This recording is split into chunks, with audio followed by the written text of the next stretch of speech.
Okay, so this is the farm overview. This is our medium-sized farm. This is the farm we build with the BBB clan, usually on Rustoria, Maine. This is probably a good farm for a solo that wants to sell a ton of teas, or more likely a small group, small to kind of large group. It produces a lot, really cheap to build. I'll make a detailed video if people are interested, and we actually have an updated version of this, so I'll re-release it with the updated version. So what you want to do to start is you can build just this triangle and this 4x1 right here, and then you'll just want to make sure that you have space for water for this square, this square, this square, and this square. So that's why you build it either over a river. This works with both salt water and fresh water, but fresh water is quite a bit easier and it gives you a little bit more space on the inside. This is how we do our airlock, because you can see out. It allows you to jump up to the second floor, which gives you some mobility through the front area. And then you come in here and it's airlocked, and you can flip these around to make them however you want them, if you want them airlocked or not. So when you come in, there's just a ton of box space through here. This is just the beginning 1x4, so it's 1, 2, 3, 4 over here. You'll put your TC down over here. You can also put it down and put a shelf in here, but this is an old version like I mentioned. You get a lot of box space along here. You can use these neon skins to correspond with the colors of berries that you're growing, or with hemp, for example, if you're doing a ton of clones or whatever. Then when you expand it out, you'll want to make sure you have a double door here so that you can expand into this area. This can be fully sealed in. Just make sure that you knock out a little section over here. This is for more mobility once we build the second floor, but also it allows you some storage place for berries as you go through and mix, and you can fit a full 6 mixing tables right here. So lots of box space along here. This room we call our electrical room, and so the reason you knock it out on this side is so that you have access to water in here. You can also hand water with this by jumping down into here. This is drinkable, and you can fill up anything you need.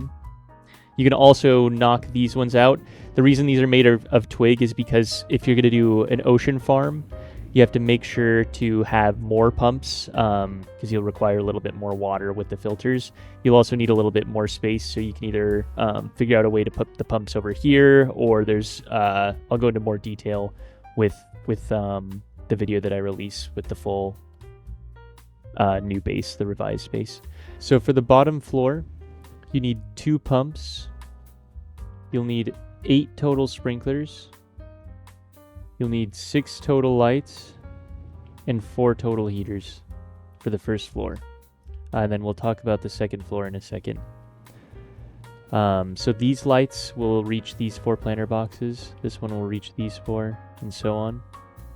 This heater should reach all 6 of these. It's not perfect, but you just got to do the best you can. You want to get it as low on this window frame as you can to get it to reach as well as possible. For the heating, if you're in the grasslands, you need the heater at nighttime, and you don't have to run it during the daytime, but it's okay if you run it 24/7. In the snow, you have to run the heater 24/7.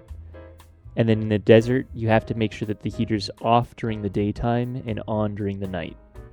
The way we break our base down is into these farm units. So this is a single farm unit, so a 2x3 of planters is a farm unit. And so the way we think about it is you need 1 pump per 2 farm units, and then each farm unit will need a set of sprinklers, a heater for 1 farm unit, and then a different number of lights depending on the layout and orientation. So when we move up to the second floor, we're required to use 3 pumps total. So coming up to the second floor, the 3 pumps will go to these 2, and these 2. So when you come up to the second floor, because of the space that you needed on the bottom floor, you get 2 additional farm units up here. So it'll be a total of 12 sprinklers, 6 on each side, 6 heaters.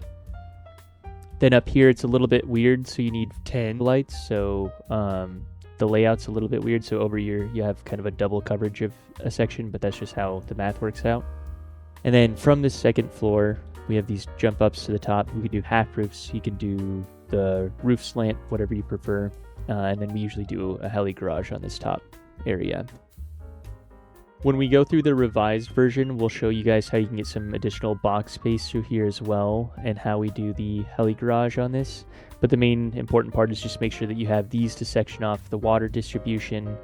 Make sure that you have enough heaters and enough lights to cover all of your plants. If you have questions, just ask us in the Rust Breeder Discord. Thank you for watching.